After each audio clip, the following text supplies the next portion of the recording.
અને અમારા ધારાસભ્યના કાર્યાલયને પણ ઘેરાવો કરીશું અને અમારે જે કંઈ પણ કરવું પડે એ અમે કરવા તૈયાર છીએ। અમારી માંગણીઓને સરકારશ્રીને સ્વીકારવી જ પડશે। આ વખતે તો દર વખતે અમારી માંગણીઓને નજરઅંદાજ કરે છે, તો હવેથી તો અમે હવે આ બધું નહીં ચલાવી લઈએ। હવે અમારી માંગો પૂરી જોઈએ। સાહેબ, અમારી એવી માંગણી છે કે અમે ઓછા ભણેલા છે, 30-32 વર્ષથી નોકરી કરીએ છીએ, અમને ઓનલાઈન આવતું નથી, તો અમને વારંવાર નોટિસો આવે છે, અમને છૂટા કરવાનું આવે છે, તો અમે અમારી ઓનલાઈન કામગીરી બંધ કરવા માટે એ માટે અમે જે કરવું છે એ પણ અમે કરી શકીશું। મામલતદાર, અમે હાઈકોર્ટનો ચુકાદો નહીં મળે ત્યાં સુધી લડત ચાલુ રાખીશું। ચોથા દિવસથી અમે હડતાલ પર ઉતર્યા છીએ કે આજે આ જે ધારાસભ્યને ઘેરાવો કરવો પડે તો અમે કરીશું અને 3 અને 4ના અમને વર્ગમાં સમાવેશ કરે સરકારશ્રીને એવી વિનંતી છે અમારી।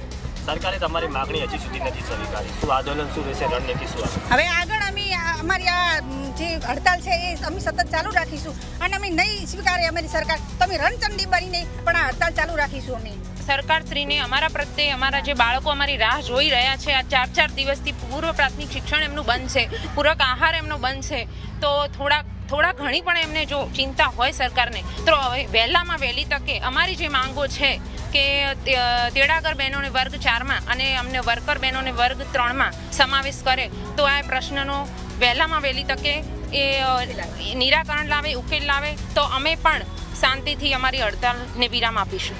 મુખ્ય માંગ એ જ છે કે જે સરકારનો હાઈકોર્ટનો ચુકાદો આવ્યો એનો 6 મહિના થવા આવ્યા પણ હજુ કોઈ એનો નિર્ણય આવ્યો નથી। અને બીજું એ કે વધારાની જે કામગીરી ઓફલાઈન કામો આવ્યા છે ઓનલાઈન એ અમારા ઉપર સતત ને સતત આવતા રહે છે, એના માટે અમે બાળકોને પૂર્વ પ્રાથમિક શિક્ષણ આપી શકતા નથી।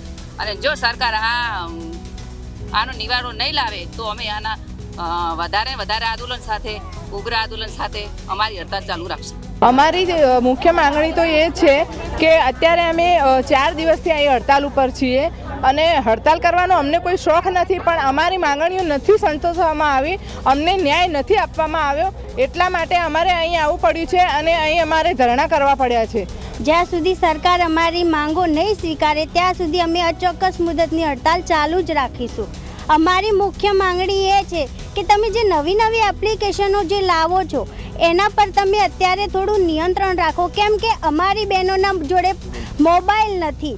જે મોબાઈલ તમે સરકારમાંથી આપ્યા હતા જૂના એ તો બંધ થઈ ગયા છે, એટલે જે એપ્લિકેશનો તમે આપો છો એમાં પૂરતું સારી રીતે એ લોકો કામ કરી શકે એવા પ્રકારના મોબાઈલ આપો। અને હાઈકોર્ટનો જે આદેશ આપ્યો છે કે બહેનોનો પગાર તમે વધારી આપો, માનદ વેતન પૂરતું તો માનદ વેતન તમે આપો, એ પણ અત્યારે સરકાર અમલ કરતી નથી, તો એનો પણ અમલ થાય। કોઈ કર્મચારીને અમારી તરફ જોવાનો સમય મળેલો નથી, એટલે અમે એમ કહેવા માંગીએ છીએ કે તમે આમ તો આંગણવાડી ખોલે ત્યારે બધા ચેકિંગમાં નીકળે છે, તો આજે અધિકારીઓ સામે બેઠા છે તેમ છતાં અમારી સામે જોવાનો એમની પાસે ટાઈમ નથી, એટલે કે અમારી નમ્ર વિનંતી છે કે હવે આ બધી બહેનો સામે જુઓ। અમારી તમામ માહિતીથી અપડેટ રહેવા માટે જોડાયેલા રહો S9 ન્યૂઝ સાથે।